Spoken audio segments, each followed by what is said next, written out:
अपनी air conditioner गाड़ी से उतरा ही था कि अचानक सतपाल की नजर भट्ठे पर मजदूरों के बीच ईंट ढोते एक 8-10 वर्ष के बच्चे पर गई। वो बंदूक से छूटी गोली की तरह तेज कदमों से उसके करीब आ पहुंचा। भट्ठे की राख से लथपथ, चिथड़े हो चुके कमीज के टूटे बटन से बेपरवाह वो बच्चा पूरी ताकत लगा एक साथ कई ईंटों को हाथ में उठाए उन जवान अधेड़ मजदूरों के संग कदम से कदम मिला रहा था। तुम्हें यहां काम पर किसने लगाया?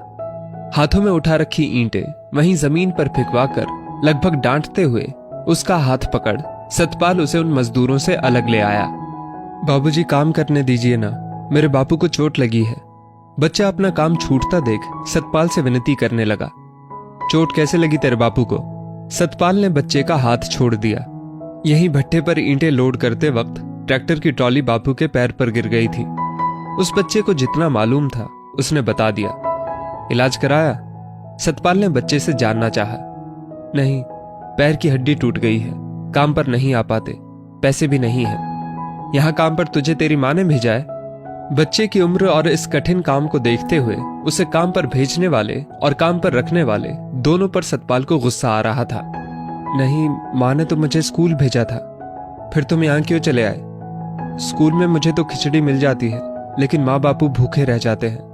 यहां से मजदूरी लेकर जाऊंगा तो किसी ईंट भट्टे की मजदूरी से अपनी जिंदगी की शुरुआत कर इस भट्टे का मालिक बनने तक का सफर तय कर चुके सतपाल के दिल में उस बच्चे के मासूम शब्द कील की तरह छुप गए।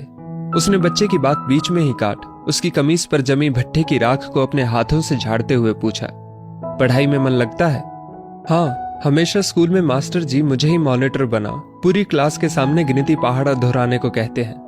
बच्चा अपनी आंखों संग चेहरे को पोंछते हुए मुस्कुराया। अच्छा, तुझे पहाड़ा आता है? हाँ, पूरे 20 तक। बच्चे का आत्मविश्वास देखने लायक था। पक्का? एकदम सही सही लिख कर दिखाएगा? इतना सुनते ही वो होनहार बालक वहीं पड़ी एक सूखी लकड़ी को अपनी कलम बना और धरती को खाली पन्ना समझ 20 तक के पहाड़े की सूची तैयार करने में जुट गया। लगभग 20 मिनट बीते होंगे और 20 तक के पहाड़े की सूची तैयार थी, बिना किसी गलती और भूल चूक के। बच्चे की मुस्कान बता रही थी कि उसने किला फतेह किया है। शाबाश, अब तुम घर जाओ। सतपाल ने बच्चे के माथे पर स्नेह से अपना हाथ फेरा। नहीं, अभी काम बाकी है, शाम को मजदूरी लेकर जाऊंगा। बच्चे ने भट्टे की ओर उम्मीद भरी निगाहों से देखा। तुमने तो अपना काम पूरा कर दिया, वो भी पूरे 20 दिनों का। अपने हाथों जमीन पर लिखी पहाड़े की सूची की ओर देख बच्चा मुस्कुराया और बच्चे के साथ साथ सतपाल भी। अच्छा, समझ गया, लेकिन इसके लिए तो मुझे मजदूरी नहीं मिलेगी ना? बच्चा अचानक उदास हो बोला। मजदूरी तो मजदूरों को मिलती है, तुम्हें तो पगार मिलेगी। पगार? उसके लिए ये शब्द बिल्कुल नया था। हाँ, पगार। पढ़ने लिखने वाले मजदूरी नहीं करते, वो अपने लायक काम करते हैं, जैसा कि आज तुमने किया। सतपाल को एहसास हो गया था कि आखिर उसके भट्टे पर काम करते हुए ही तो उस बच्चे के पिता घायल हुए, और यही वजह रही होगी कि स्कूल जाने की उम्र में वो मजदूर बनने को मजबूर हुआ। आप सच कह रहे हैं। भट्टे की राख से मलिन हुआ चेहरा ताजे गुलाब सा खिल उठा। उस ईंट भट्टे का मालिक सतपाल भी मुस्कुराया। मुंशी जी, पूरे 20 दिन की पगार के साथ इसे इसके घर पहुंचाइए और इसके पिता के इलाज का इंतजाम करवाइए।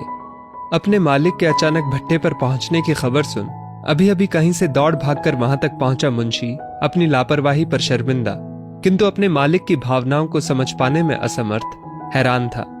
अपनी पगार लेते उस बच्चे की मुस्कान दुगनी से चौगुनी हो गई जब सतपाल ने मुस्कुराते हुए उसे टोका, 40 तक का पहाड़ा याद कर 20 दिन बाद फिर से काम पर आ जाना।